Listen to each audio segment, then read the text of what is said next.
Number of companies shuttered in the current financial year 17,000. As many of the 17,000 companies have been closed until January 26 in the current financial year, and 1,38,000 firms were registered during the same period as per the data shared by Minister of Corporate Affairs Harsh Malhotra. Aid from EU to support energy security in Moldova, 250 million euros. The European Union will provide Moldova with 250 million euros for support with energy bills. The funding aims at decoupling Moldova from insecurities of the Russian supply of energy and fully integrating into the European Union energy market. Investigation reports submitted by SFIO in the last 3 years. Serious Fraud Investigation Office has submitted 82 probe reports in the last three financial years. Agency was assigned 26 cases by the Corporate Affairs Ministry. It assigned 7 and 5 cases to SFIO in 22-23 and 23-24 respectively. Households that gained from PM Surya Ghar Muft Bijli Yojana, PM Surya Ghar Muft Bijli Yojana, 8.46 lakh households. The PM Surya Ghar Muft Bijli Yojana (PM Surya Ghar Muft Bijli Yojana) aims to boost rooftop solar installations in the country. A sum of 4,300 crore has been released as central financial assistance to around 5.54 lakh residential consumers under the scheme as of January. Foreign companies registered in India in the last 5 years, 339. The government said that 339 foreign companies have been registered in the last 5 years and that such registrations have been declining since 2020. 90 foreign companies were set up in 2020, but it came down to 75 in 2021. Why the tax cuts are a one-way gamble? In a world where expenditure by the government is directly linked to tax revenue, any shortfall on the tax side will show up on the expenditure side as well. Despite the fall of 8% in the effective tax rate, the budget has estimated a direct tax collection to go up by 14%. In a world where expenditure by the government is directly linked to tax revenue, any shortfall on the tax side will show up on the expenditure side as well. Despite the fall in 8% in the effective tax rate, the budget has estimated direct tax collection to go up by 14%. It would not be an exaggeration to say that this is the biggest tax cut that the middle class has ever got in any union budget.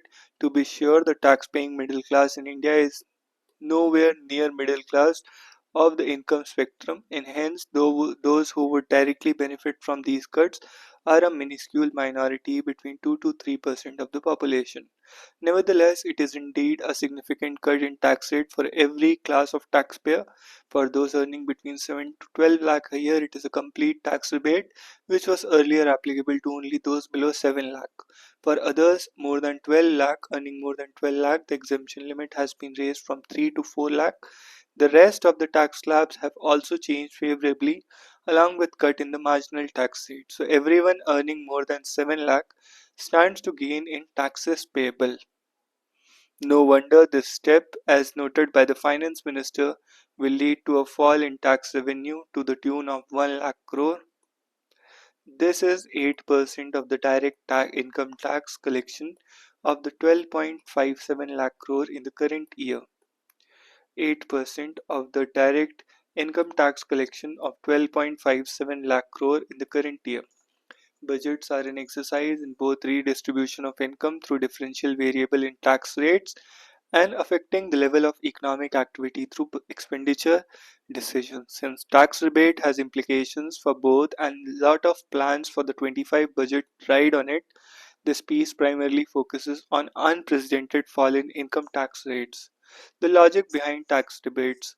Despite the fall of 8% in effective tax rate as a result of this policy, the budget has estimated direct tax collection to go up by 14%. A simple arithmetic calculation would tell us that this requires the rise of income to be around 24%. Despite the fall of 8% in the effective tax rate. As a result of this policy, the budget has estimated direct tax collection to go up by 14%. A simple arithmetic calculation would tell us that this requires the rise of income to be around 24%, with the projected GDP of 10.1% in the nominal GDP. This means more than double the growth in taxpayers' income. This may or may not happen. Let us discuss each of these two scenarios. First, the optimistic scenario. In the backdrop of a higher tax exemption limits from 7 to 12 lakh for zero tax and 3 to 4 lakh for those earning more than 12 lakh, this would require either a significant rise in the number of people earning more than 12 lakh or a significant rise in income of the current taxpayers. That is what economists would call higher tax buoyancy. First, again, the logic behind tax rebates. Despite the fall of 8% in the effective tax rate as a result of this policy, the budget has estimated direct tax collection to go up by 14%. A simple arithmetic calculation would tell us that this requires the rise of income to it requires the rise of income to be around 24%. With a projected growth of 10.1% in nominal GDP, this means more than double the growth in taxpayers' income. This may or may not happen. First, the optimistic scenario. In the backdrop of higher tax exemption limits from 7 to 12 lakh and 3 to 4 lakh for those earning more than 12 lakh, this would require either a significant rise in the number of people earning more than 12 lakh or a significant rise in the income of current taxpayers. That is what economists would call higher tax buoyancy. If it's latter, this means further concentration of income in the hands of upper classes. This may just further the K-shaped growth that the country has witnessed since pandemic. And if it's former, this may reflect some upward mobility at the upper end of the income spectrum. Now, the pessimistic scenario. If a tax buoyancy does not quite work out, the implication of it going to fall on the poor and disadvantaged of this country. In a world where expenditure by the government is directly linked to tax revenue, any shortfall on the tax side will show up on the expenditure side as well. With the FRBM in place, governments are bound by how much they can spend above over and above their tax revenue, and that deficit limit is set in the budget every year. The state effectively loses control of how much it can spend, and the fiscal policy becomes pro cyclical. It increases or decreases with GDP instead of counter cyclical as it is supposed to be. The idea of fiscal policy arose in economics from the assumption that it could be expanded in conditions of slowdown and contracted during booms. Adherence to FRBM does the exact opposite. The government's track record on strictly adhering to its deficit targets is quite telling. In a year when the government was worried about 4-year low in economic growth, it has dared to revise its deficit target down from 5% as announced in 24 budget to 4.8%. No wonder this fall in deficit has been managed through an almost across the board cut in expenditures compared to the figures announced in budget 24. Chart 1 shows categories of expenses where there has been fall. So delivery versus promise in fiscal expenditure, total expenditure, revised estimate minus budget estimate, 1 lakh crore, budget estimate 25 minus revised estimate 24.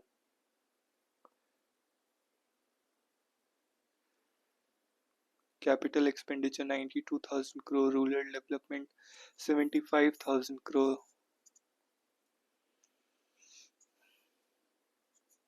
So the left column of the chart shows the difference between what finance minister announced last year and what the revised expenses actually were. As evident, there has been fall of 1 lakh crore in the total expenditure, so the government fell way short of its 24 promises in terms of its commitment. The promises made in the budget 25, the right column, are a significant jump from the revised figures in the last budget. These promises can only be fulfilled if revenue plans turn out to be correct, otherwise they would have similar cuts in the actual expenses made in 25-26. That the government is extremely serious about managing its deficit becomes clearer if one looks at some of the schemes that have been associated with the Prime Minister. Chart 2 presents the difference between budget and revised estimates for some of these important schemes. It can be seen that the cut has been across most of the flagship schemes. So, when this government promises fiscal consolidation, it really means it, no matter what the underlying economic circumstances are. The only exception to this rule is perhaps the pandemic, where the fiscal consolidation was paused for a brief while.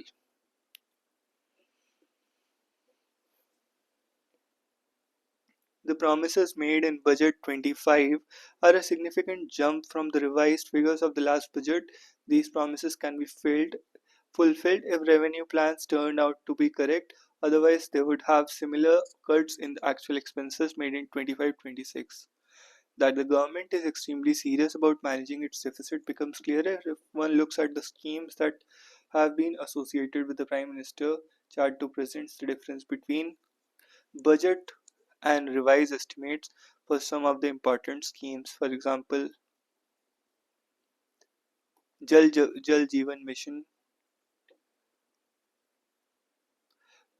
negative 47,000 crore, PM Awas Gramin 22,000 crores, 16,000 crore, 8,000 crore, PM Garib Kalyan Swachh Bharat 2,800 crore. So, when this government promises fiscal consolidation, it really means it, no matter under what underlying economic circumstances are. Fiscal consolidation or contradiction. What is additionally worrying on this count is that Finance Minister has announced an even lower deficit target this budget, down from 4.8% revised estimates to 4.4%. It's not fiscal consolidation alone, it's fiscal contradiction. If a 4.8% couldn't deliver a turnaround in growth, a 4.4% is less likely to, even if you were a fiscal hawk. Now is not the time to be one. With growth slowing down, the economy requires exogenous stimuli, exogenous to the current level of activity, which propels the economy. Such exogenous stimulus usually comes from exports, corporate investment, or government expenditure. With the last lever gone, expenditure becomes pro-cyclical. The government is effectively banking on exports and corporate investments to bring about a turnaround in growth. So if we go by the 25 economic survey, policymakers are not very optimistic about global demand, so it is clear they are expecting the corporate sector to take up the slack. If a corporate investment has not picked up despite cuts or aggressive capex spending over the last 4 years, there has to be expectation that the income tax cuts would increase consumption demand, which would require an increase in investment, thereby setting a virtuous cycle of growth begetting growth. Yet again, we are back to income tax cuts. Does putting all your egos in one basket make sense when things are not going your way? And yet, this is what the government seems to have done. It's a one way gamble. How beggar thy neighbor policies can make global trade come to a standstill. The term is attributed to a Scottish economist, Adam Smith, who first used it in his book 1776, A Trade War in which government imposes heavy tariffs and strict quotas on the import of foreign goods into a country, is the most common example of beggar thy neighbor policies. Beggar thy neighbor policies refer to protectionist economic policies adopted by government that are aimed at benefiting the country's economy at the expense of other countries.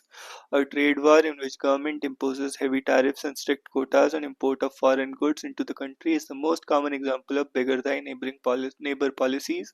Central banks of countries can also engage in beggar thy neighbor policies through currency wars wherein they depreciate the value of their domestic currencies against foreign currencies in an attempt to boost their domestic exports and to discourage the import of foreign goods. The term is attributed to Scottish economist Adam Smith, who first used in his well-known 76 book Wealth of Nations. He coined the term to criticize mercantilists of his time who advocated protectionist policies such as imposition of tariffs and other forms of trade barriers in order to achieve a trade surplus with other countries. The mercantilists believe that the country can grow its wealth through international trade, but at the cost of impoverishing other nations. Mr. Smith, on the other hand, believed that the free trade in the long run enriches all nations engaged in such trade. Supporters of beggar thy neighbor policies argue that these policies help boost countries' domestic economy by aiding certain important industries and protecting jobs. They usually point out that countries need to protect certain industries due to national security reasons.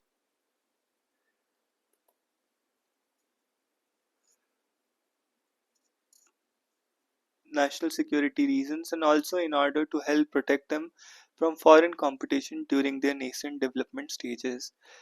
Central banks engaged in beggar thy neighboring policies, on the other hand, argue that depreciating the national currency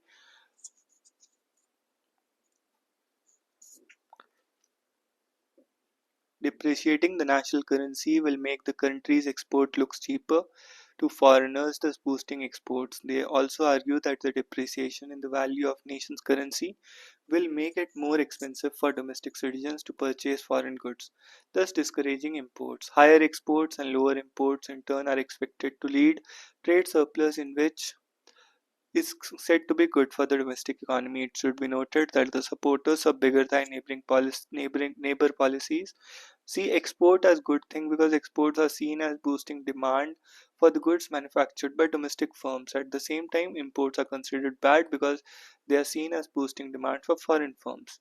Critics, however, argue that bigger than neighbor policies can make all countries poorer, particularly when countries began to retaliate against each other by imposing tit for tat tariffs and currency devaluation. Such tit for tat policies were implemented most notably during the interim period between the two world wars.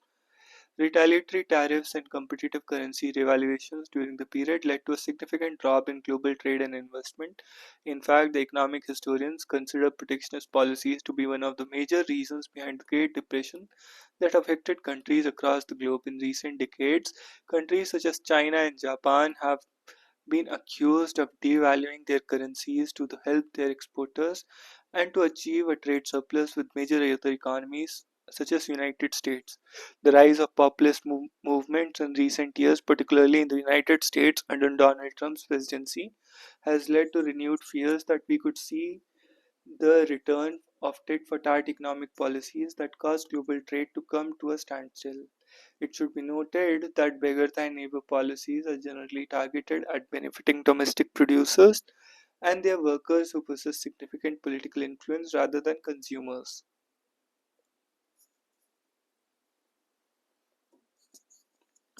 who are in fact severely harmed by these policies. For example, US President Trump's latest tariffs this week against Chinese imports are expected to help American producers who may now likely face lesser competition from Chinese firms. However, the same tariffs and other trade barriers are expected to affect American consumers who will now likely to have to pay higher prices for goods due to reduced foreign supplies. American consumers will now have to pay higher prices for goods due to reduced foreign supplies. American consumers who will now likely to have pay higher prices for goods due to reduced foreign supplies. Similarly, when central bank depreciates the exchange value of its currency by flooding the forex market with its currency, it's, it puts more domestic currency in the hands of foreigners. Similarly, when the central bank depreciates the exchange value of the currency by flooding the forex market with its currency, it puts more domestic currency in the hands of foreigners, thus reducing the purchasing power of the domestic consumers who will now be able to purchase fewer domestic goods. Some critics of bigger than neighbor policies argue that countries should not retaliate when a foreign country imposes tariffs or other trade barriers on their exporters or devalue its currency in order to favor its own domestic exporters. They believe that countries that adopt unilateral free trade can avoid the damage caused by retaliatory tariffs and in fact even benefit from the protectionist policies of other countries. Take the case of country like China that is hit by tariffs imposed by United States. While United States tariff would make life hard for Chinese producers, imposing retaliatory tariffs against US goods will only make things worse for China because Chinese consumers will then have to pay more for goods and services imported from US. Retaliatory tariffs can thus turn out to be a double whammy for China. Similarly, according to this view, if the US Federal Reserve depreciates its currency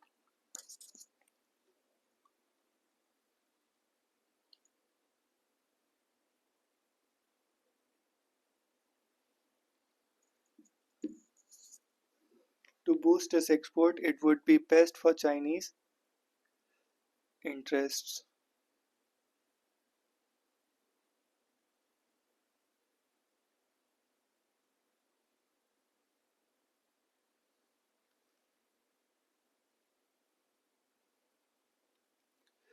Sim- Similarly, according to this view, if the US Federal Reserve depreciates its currency to boost its export, it would be best for the Chinese central bank to avoid competitive devaluation.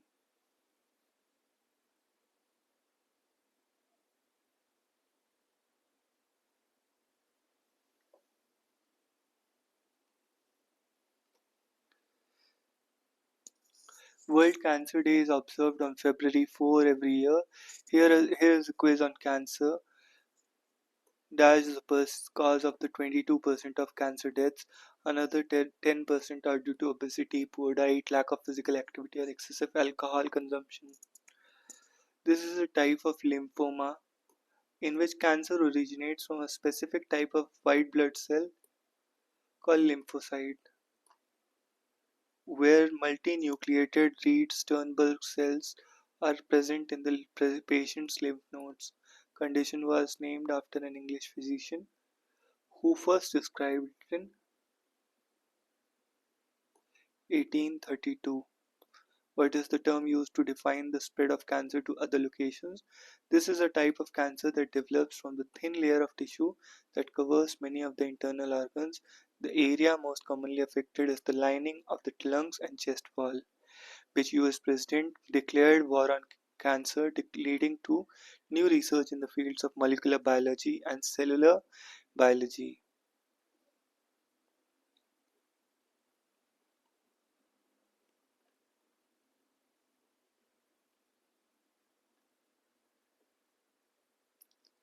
Power and prestige. Civic issues cry for attention, but Delhi polls are about competitive welfareism.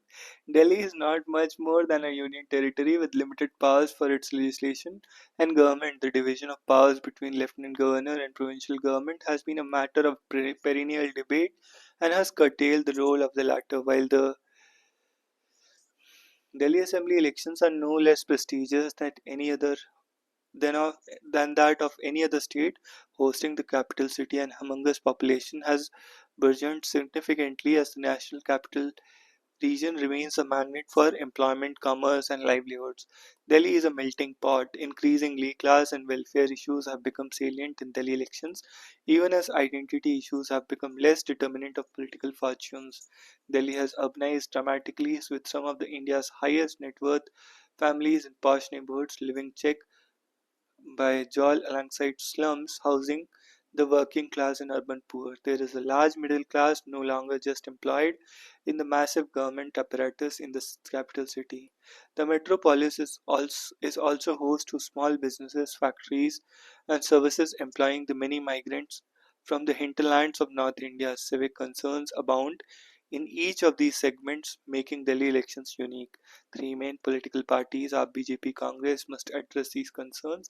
As Delhi gets to vote today, it will be well known whether the pattern of voting in recent election cycles for the BJP at the center and favoring AAP in the assembly will remain.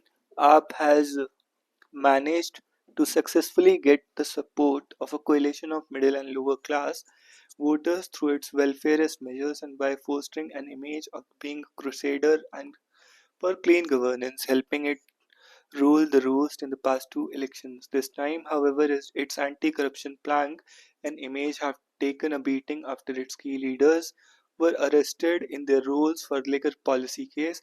Stand-in Chief Minister Atishi has sought to reorient the party's image even as it has doubled down on its welfarist measures message with a slew of slow soap SOPs targeting its core support base.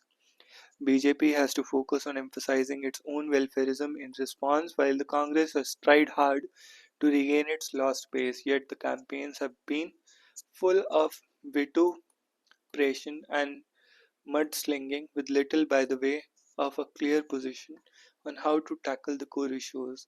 The air pollution,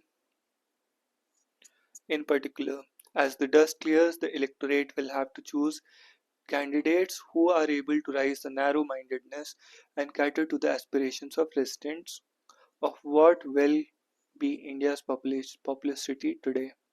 Learning steps, India must further strengthen its investment in school education.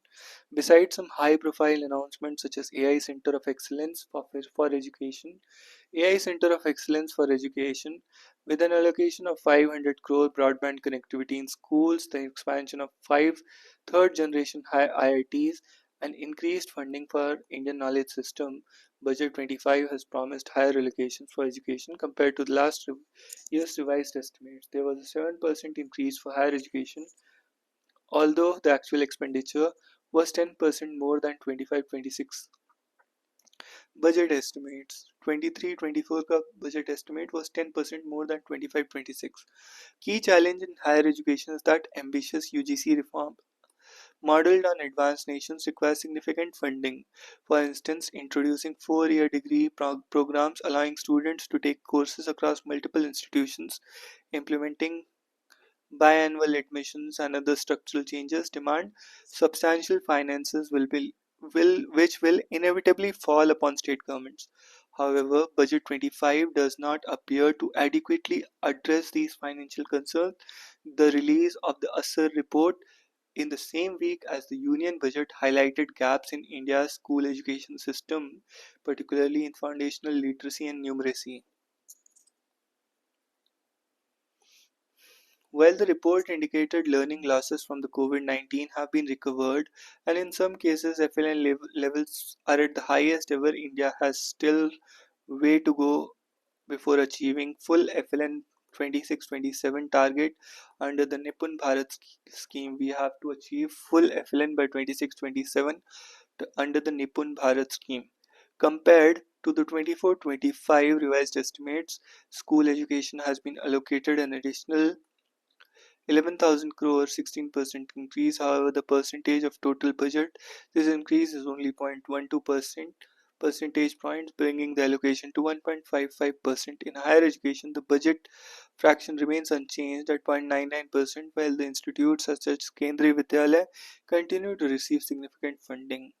The increase does not reflect higher inflows to states, which are primary implementers of school education programs. The center has been keen on fully implementing the national education policy, which proposes 5334 system that which includes 5 years of early education up to class 3. 5 years of early education up to class 3. Early education is being prioritized as the key to achieving full FLN, but a critical gap remains. The 2 years before class 1 are managed by underpaid Anganwadi workers who are already overburdened and often lack adequate training to deliver the FLN goals. A focused FLN drive is pivotal to achieving full FLN, a prerequisite to building high-skilled workforce and leveraging India's demographic dividend. Over the next few years, depending on the progress made, the government must further strengthen school education significant investments to ensure India meets its full FLN target. Time is of the essence. Trump and tariffs. United States President Donald Trump's tariff buffers can impact number of sectors of export from India to the US. While it is too early to estimate the plus and minus of specific sectors, our pharma exports are better placed as we import 70% of our active pharmaceutical ingredients by the US. As we import 70% of active pharmaceutical ingredients, any adverse pressure by the US on China reduces our API prices from China. It could enable us to increase our market share of pharma products to the US even at some premium. when China has trade relations with many countries beyond American shores and it's edging past the US as a dominant global player in crucial areas including AI. Mr. Trump treats to need needs to treat China on even keel and consider it as a trading partner to improve bilateral ties. In a multipolar world, America's notion that it alone can control others by tariffs, sanctions, and threats is unlikely to succeed. The global interconnectedness and economies has brought benefits of scale, but with wave of deglobalization and forever crisis that plague the world, one wonders whether such connectivity is not all it's cracked up to be. If other nations are putting themselves first, by virtue of which they disregard the rules based order that built our global society, perhaps it is time India went its way. India Indonesia ties as the beacon for global relations. It was a great honor for this writer to have accompanied President Prabowo Subianto of Indonesia, who was the chief guest in India's spectacular 76th Republic Day celebrations. The magnificence of the occasion was not only reflected in the vibrant displays of India's democracy, diversity, and military strength, but was also a timely reminder of the deep, enduring relationship between the two countries, which can be a beacon for wider international relations. Indeed, as India celebrated its first Republic Day in 1950, marking its new destiny as the sovereign and democratic nation, it was Indonesia's founding father, President Sukarno, who graced the occasion as the chief guest. In subsequent decades, as the two countries embraced their independence, they have built strong ties spanning economies, politics, and culture. In fact, this year, this was the fourth time that Indonesian president has been the chief guest at Republic Day celebrations. Mr. Prabhu's visit and his meeting with Indian Prime Minister Narendra Modi highlighted the shared ambition of two leaders to further increase collaboration in areas that include trade, maritime security, health, and technology. As the two world's largest, fastest, and growing economies, Indonesia and India have immense potential to become cornerstone for prosperity and security for the entire Indo-Pacific region and beyond. In particular, this writer's visit convinced him that there are three key areas of trade, security, and geopolitics.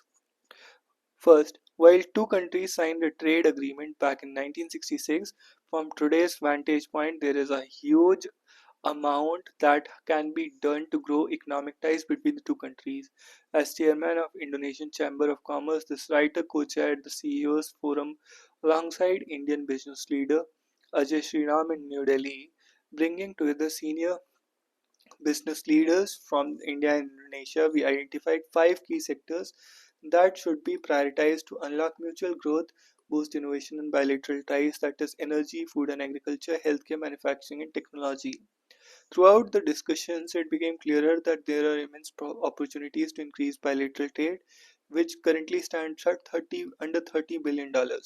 There is a potential to quadruple the volume of trade in the next 10 years. Ambitions growth targets reflect the confidence of the two nations have in each other's potential and in their continued partnership. Against a backdrop of global economic uncertainty, India and Indonesia are forecast to grow by 6.5 and 5.1% respectively, which is well above the global growth average of 3.3%. This reflects their expanding markets, young and dynamic workforces, and growing consumer demand. There is also huge untapped potential for both countries to benefit from intelligent investment that can position them as leaders in the energy transition. While Indonesian investment in India stands at 653.8 $8 million and India has invested 1.56 billion in Indonesia. This only scratches the surface of what is possible by deepening their investments in supply chains in sectors such as clean energy, technology, and manufacturing. The two countries can lead the global effort against climate change. Security is the second pillar of India Indonesia partnership. In the recent years, they have made significant strides in strengthening defensive ties, culminating in the comprehensive strategic partnership in 2018, which is already yielding significant dividends, particularly in enhancing maritime security in the shared waters. But defensive cooperation is the only one aspect of their multifaceted relationship.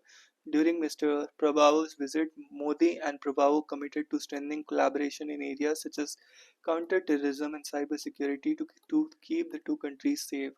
As two large populous nations with growing military capabilities, this is essential if the two countries are to address the complex geopolitical dynamics of the Indo-Pacific and safeguard stability and prosperity for generations to come.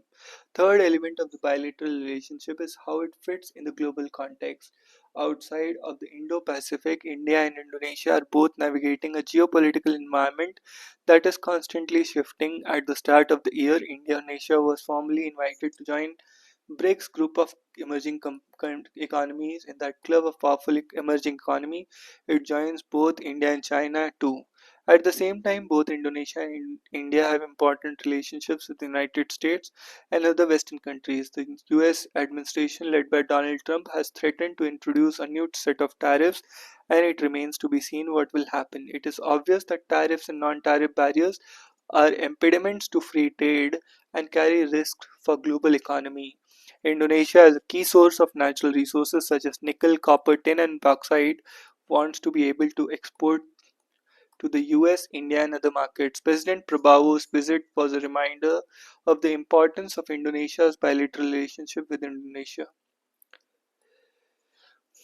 Their partnership, 76 years old, continues to grow in strength, and their potential to shape the future is vast. The USS WHO exit, a chance to reshape global health. On January 20, the US government issued an executive order to withdraw from the membership of WHO. This has raised apprehensions that reduced funding for WHO would impact the functionality of the organization. However, as the executive decision by the US government has already been made, it is time to reflect on some fundamental questions such as why a single country's exit from the US is causing so much concern. How can US's exit from WHO be converted into an opportunity to create a stronger WHO, whereas there is a need for an increasingly greater role for countries in Asia and Africa in the global health? To understand the impact of US's withdrawal of the WHO funding, we need to understand WHO's funding system. There are two broad categories of funding sources. In the first, assessed contribution is the fixed amount each WHO member state must pay annually as a sort of membership fee. This is what the US President has argued as being disproportionately high for the US and cited as one of the four reasons for the US's decision regarding its withdrawal. The assessed contributions ensure assured funding, which WHO uses to pay the salaries of regular staff with technical and administrative and maintain day-to-day functioning. This is minimum resources the organization needs to ensure a continuity of operations. The other funding pool is from voluntary contributions, which comes from a range of donor agencies and the additional contributions from WHO member states. VCs are broadly for projects and other time-bound activities. WHO uses VC funding in the entire hiring of short-term staff and consultants. However, the problem with VC funds is that these are, as the name suggests, voluntary, always time-bound, linked to specific activities, and thus unpredictable. For example, many member states and donors provide funds for polio elimination, patient safety, primary health care, or antimicrobial resistance related work. These contributions are tight jacketed and non transferable to other activities. Funding intricacies. To understand US's impact of US's withdrawal on WHO funding, we need to understand the WHO's funding system. There are two broad categories funding sources. Pehla, assessed contribution, is the fixed amount each WHO member state must pay annually as a sort of member fee. This is what the US President has argued as being disproportionately high for the US and cited as one of four reasons for the US decision regarding its withdrawal. The assessed contributions ensure assured funding, which WHO uses to pay salaries of regular staff for technical and administrative and maintain day-to-day functioning. This is the minimum resources the organization needs to ensure the continuity of operations. The other funding pool is from voluntary contributions, which comes from a range of donor agencies. VCs are broadly for projects and other time-bound activities. WHO uses VC funding in hiring of short-term staff and consultants However, the problem with VC funds is that as the name suggests, voluntary, always time-bound, linked to specific activities, unpredictable. Many member states and donors provide funds for polio elimination, patient safety, primary healthcare, antimicrobial related work. These contributions are tight-jacketed and non-transferable to other activities. With the US's withdrawal from WHO, the VC would also be impacted as many US-based or US-aligned donors may either reduce or worse completely stop the funding to WHO. As an example, the ongoing turmoil and uncertainty fate of USAID would certainly impact WHO funding. Clearly, the financial impact on WHO is likely to be far greater than the direct share of the US government funds for the WHO. Another argument given for US's withdrawal, which has been frequently by some others to criticize WHO, is that the organization is highly bureaucratic, acts slow, is in the need of urgent reforms. This is partially true, and to be fair in assessment, every global institution needs some reforms, and WHO is not any different. In fact, there is far more to WHO's credit than the occasional systemic blips it has faced. In this era of emerging and multi-sectoral challenges such as antimicrobial resistance, climate change, global warming, and animal health, increasing re-emergence of diseases, and a stronger steep rise in lifestyle diseases, the world needs a stronger WHO more than ever. Another argument given by US withdrawal, which can be used frequently, is that organization is highly bureaucratic, act slow, is in the need of urgent reforms. This partially, and to be fair in assessment, every global institution needs some reform, and WHO is not any different. In fact, there is far more to WHO's credit than the occasional systemic blips it has faced. Why institutions fail. In their book Why Nations Fail, The Origins of Power, Prosperity and Poverty, The Origins of Power, Prosperity and Poverty, Darren Akimoglu and James A. Robinson, they were conferred with the Nobel Prize in Economics in 2024, hypothesize inter alia that nations thrive on the foundations and strengths of functioning and strong institutions. Expanding in the analogy at the global level, the world needs stronger institutions for peace and global health. However, in the last few decades, the fibers of global collaboration have been damaged. There is a rising nationalism in many countries, and the nation first is becoming a vote catcher for many leaders. This phenomena of hyper-nationalism is global but relatively new, and thus arguably more virulent in high-income countries. Hyper-nationalism often undermines global institutions. With the US's exit from WHO, the likelihood of multi the world needs stronger institutions for peace and global health. However, in the last few decades, the fibers of global collaborations have damaged. There is a rising nationalism in country, and nation first is becoming vote catcher for many leaders. With the US exit from WHO, the likelihood of key multi-country alliances such as G7, G20 and others stepping in to support and fund WHO are feeble. Yet for its tremendous body of work in the last 75 years, it is a moral imperative for all other countries that alternatives are explored to protect and save global institutions. The legitimate governments and elected political leaders in Global South and countries such as India, Brazil, South Africa, Thailand, Egypt, and others may need to step up to support WHO. There is another important consideration: the inexcusable gap in the global health priorities and funding. Health challenges which affect the countries in Asia and Africa are grossly underfunded. Monkeypox Mpox did not get global attention till it started affecting people in the higher income countries. In 22, the vaccines and drugs against Mpox are barely available in the Democratic Republic of Congo and other settings where disease is most rampant but offered liberally in the US, which has a few Mpox cases. This is a reminder that high income countries continue to shape the policies, health agenda, and command influence in global health. Global health has arguably been the he who plays the piper calls the tune. The decision to recall the US government personnel who have been seconded to WHO and subsequent apprehension that such a step would slow down ongoing programs reflect how global health agencies are little too dependent on subject experts originating from single or select few countries. global health will be better off if the pool subjects expert in the various areas of public health are available from different countries. First, Global South must act. First, the countries in the Global South, especially Africa and Asia, must team up to supplement WHO's funding gaps after the US's exit. BRICS could be one such platform. Second, countries such as India, Ethiopia, Ghana, and others need to invest in training of experts and not just in public health but also in global health. For example, India should have trained experts in conditions such as conditions which affect Africa and diseases which are not prevalent in our country. The era of providing only financial support to any country is behind us. It is time for pooled technical expertise in health.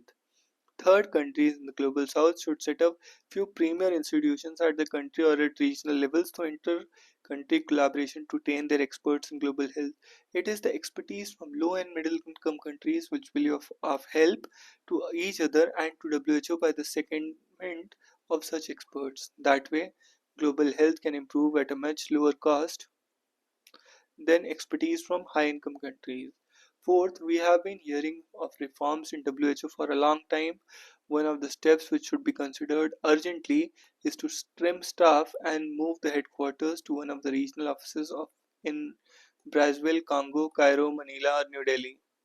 This would reduce the headquarters' operational cost, though this might be a problem in terms of air connectivity, time and focus on WHO's work needs to be on geographies where attention is needed, Africa and Asia. It would be a very strategic move to scale down the headquarters and move specific divisions to the regional offices.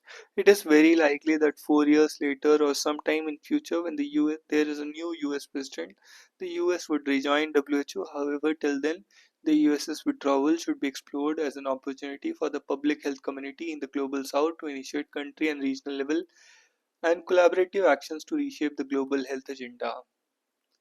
Global health should not be at the mercy of funding or the expertise from one of the handful of high income countries. It must be truly a joint venture for the entire world, led by the Global South. Financial toxicity of cancer care in India. Outpatient expenses such as diagnostic workups, post-discharge follow-up tests must be paid out of expenditure by the patient. Such expenditure constitutes nearly 50% of total healthcare. India's public health expenditure has always been less than 2% of GDP. Consequently, public hospitals often face shortages of healthcare professionals. Despite limited public facilities, private healthcare is a thriving business. Indian hospital market is valued at 8 lakh crore with a CAGR of 8%.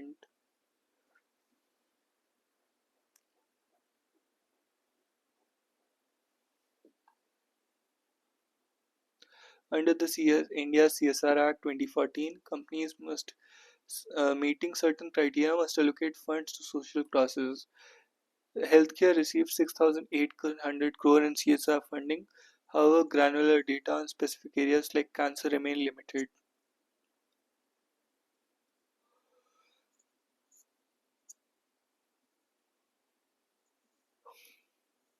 Cess and surcharge continue to shrink.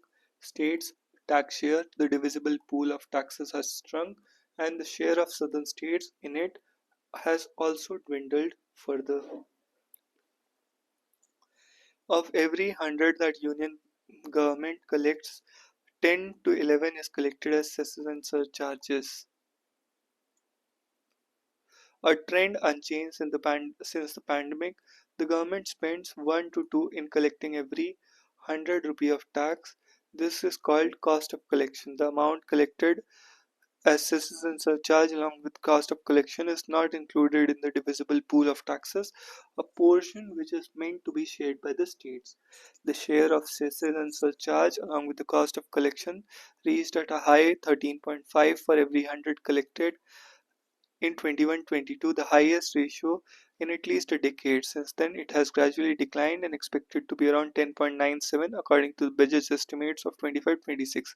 In contrast, in many years before the pandemic, this figure ranged only between 5 and 7. Let us now look at these figures from a perspective of the divisible pool. Given that the share of cesses and surcharges has increased over the years, the divisible pool has shrunk since the pandemic year 2020. 21, divisible pool has fallen to less than 90. For every 100 that the center collects, it is expected to remain below 90. According to budget estimates for 25-26 presented in February 1, Chart 1 shows that share in percentage of the divisible pool of centers cross tax collection over the year. It also shows cesses, surcharges, and cost of collection as a share of centers cross tax collection over the year.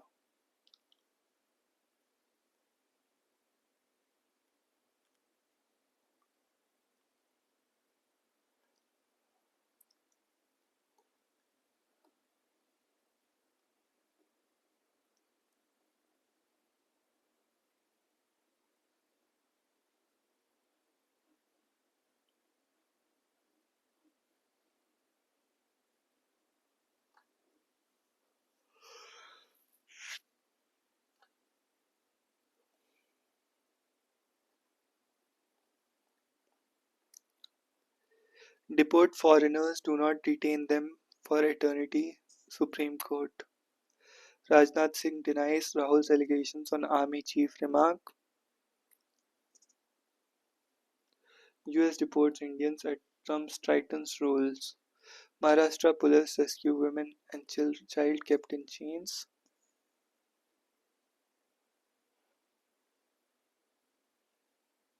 16 Indian workers in Libya return home after 6 months of ordeal. PM slams opposition in Lok Sabha marks Kejriwal. Not good for anyone, observes Supreme Court on politicization of sports administration.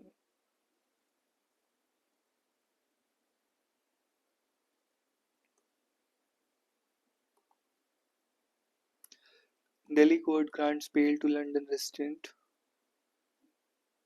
Indipal Singh Gaba in the alleged attack on the High Commission of India in London in March 2023. Delhi votes today. Repeated deliberate pressure being used to malign us, says Election Commission. BJP MP urges Speaker to take action against Rahul. Government hiding Mahakam stampede toll.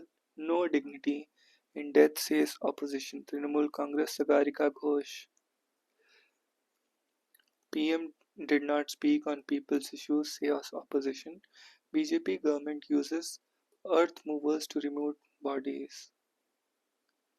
Many suspects questioned over an ex-army man's killing. OBC scholars not paid fellowships since June.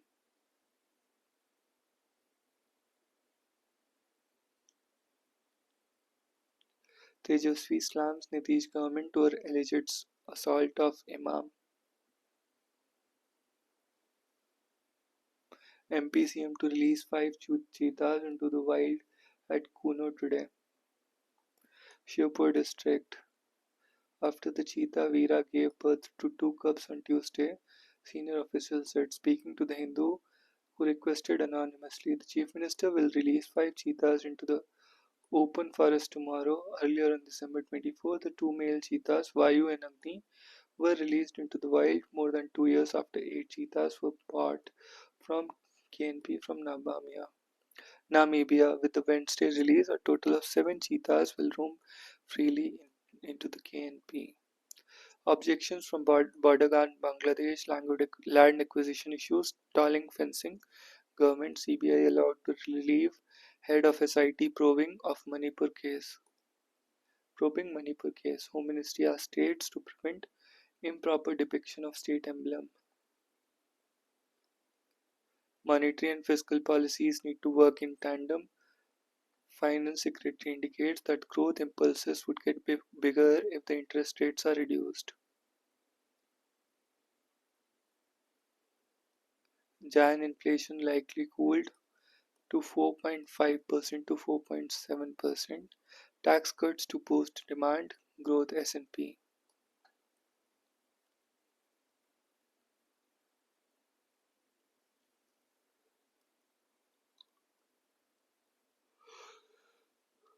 Government framing schemes for easy credit to MSME exporters.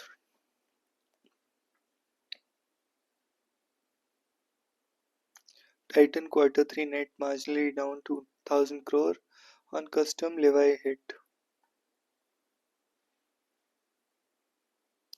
US tariff pause spurs stock rebound.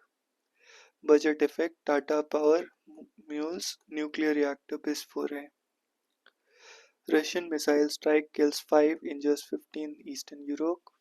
Ukraine gunman kills 2 Israeli soldiers at checkpoint in occupied West Bank. OpenAI signs deal with South Korea's Kakao after DeepSeek shocker. OpenAI CEO Sam Altman signed a deal with tech giant Kakao, South Korea after Chinese rival DeepSeek shook the global AI industry. Kakao, which owns an online bank, South Korea's largest taxi hailing app and messaging service, announced a partnership allowing them to use ChatGPT for its new AI services. Pakistan to send registered Afghan refugees back to their country. Gaza ceasefire on agenda as Netanyahu and Trump meet. Israeli PM will be the first foreign leader to be hosted by the US president after assuming office. Tel Aviv vows to send a team to mediator Qatar. Shooter among the 10 killed in Sweden campus attack. El Salvador to accept deportees from US of any nationality. Rwanda-backed M23 rebels announced truce in Congo's east. English batters will fare better against Varun in 50-over format. Maiden ODI call-up for Red Hot Varun.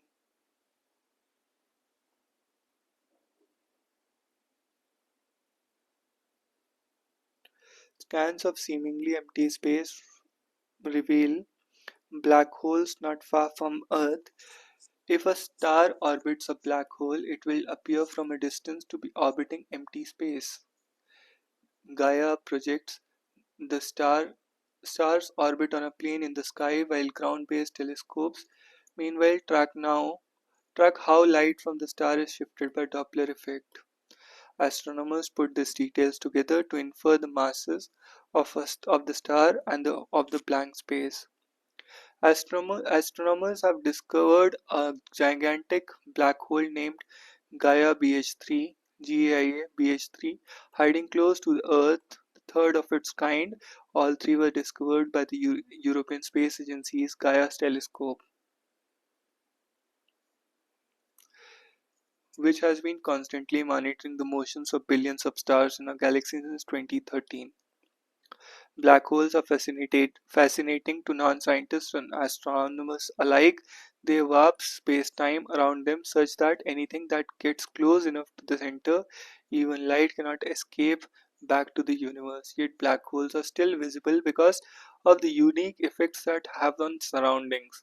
As matter swirls around in the black hole, it is compressed, heated up, and emits X-rays. In a Milky Way, there is around 1,000 black holes accompanied by X-ray emissions. Cygnus X1 is probably the most well-known. Cosmic geometry of late, Gaia spacecraft has been spotting the quiet ones not associated with X-ray emissions. If a light-emitting star orbits a black hole, it will appear from a distance to be orbiting empty space. Gaia projects the star's orbit on a plane in the sky. Ground-based telescopes meanwhile track how light from the star is shifted by the Doppler effect to reveal its motion around our line of sight, which is perpendicular to the plane of the sky. Putting these observations together, astronomers can determine the orientation of the star's orbit in space and based on the estimate its mass and then mass inside the blank space. When a sufficiently massive star dies, a black hole forms. The star's death may happen at a violent supernova explosion or a more prosaic collapse.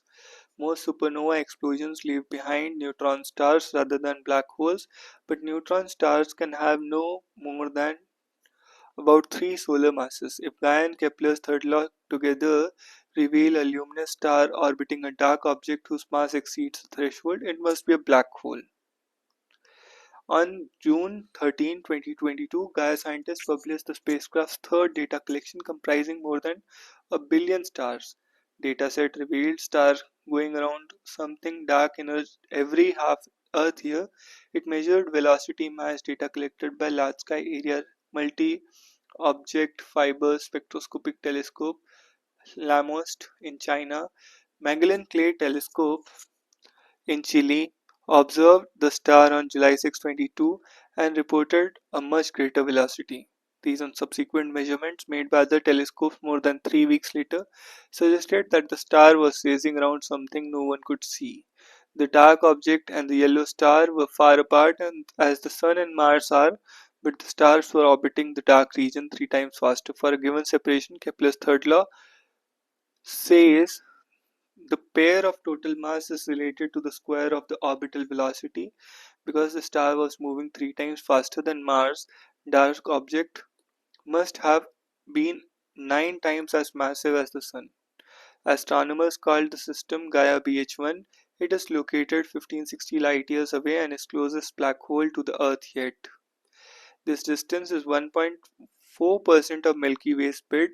The black hole at, is at this galaxy center is 26,000 light years away.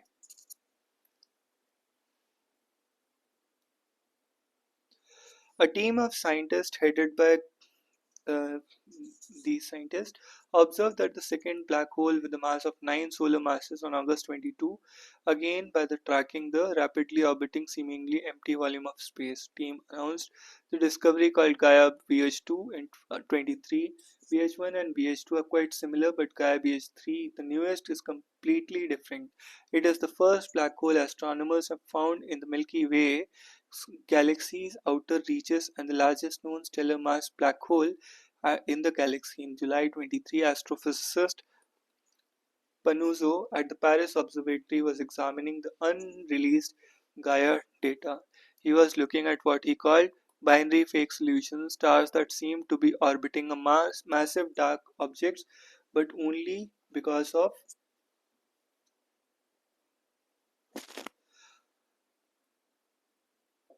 but one of the fakes turned out to be real. In fact, in July 23, astrophysicist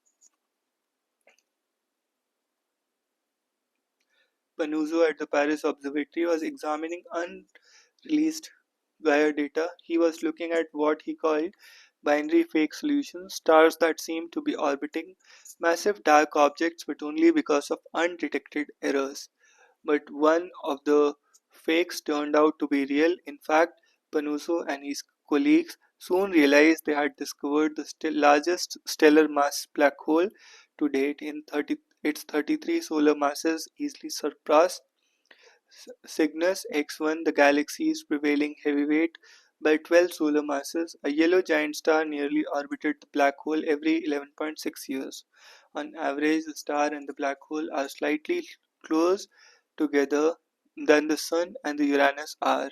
The team reported discovery in April 24. In the sky, Gaia BH3 is located about 2000 light years away in the constellation Aquila and appears to be a passive black hole.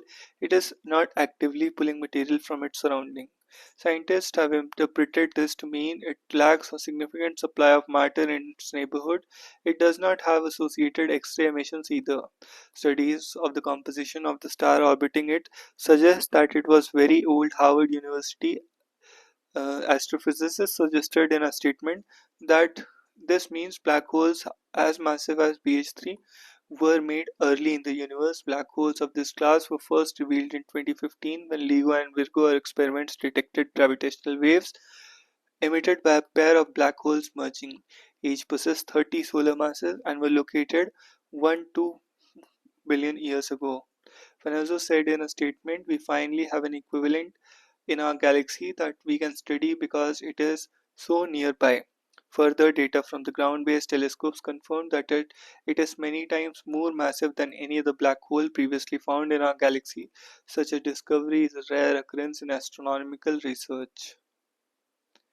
Black holes warp space-time around them such that even light cannot escape. Yet they are visible because of the effects they have on the surroundings. As matter swirls around black hole, it is compressed, heated, and emits X-rays. A black hole forms, a star dies, it may happen. A supernova collapse. Most supernova leave behind neutron stars, but these are no more than three solar masses. If a luminous star is orbiting around a dark object with greater mass, it must be a black hole. On July 13, 2022, scientists discovered a star orbiting around something dark. They were far apart from the Sun and Mars, but the star was moving three times faster than Mars, so it must have been nine times as massive as Sun, which means it was a black hole. The Gaia BH1 is the closest black hole to the Earth yet.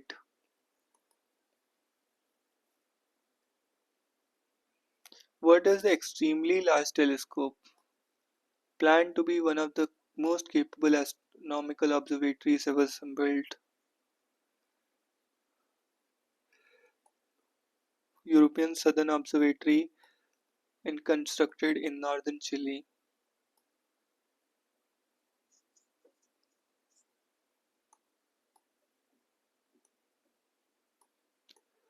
Armazones Hill, Chile's capital.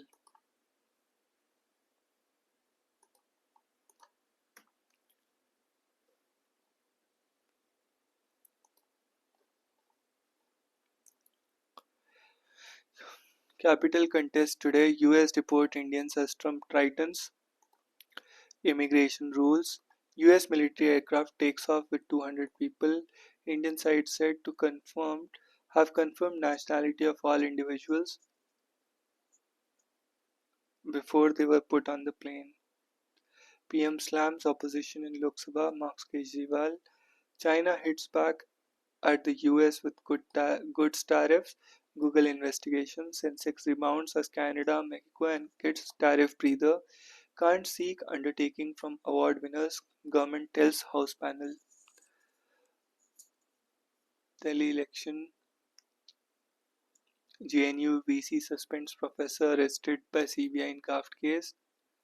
High Court should get first shot at pleas on UAP amendment, says Supreme Court.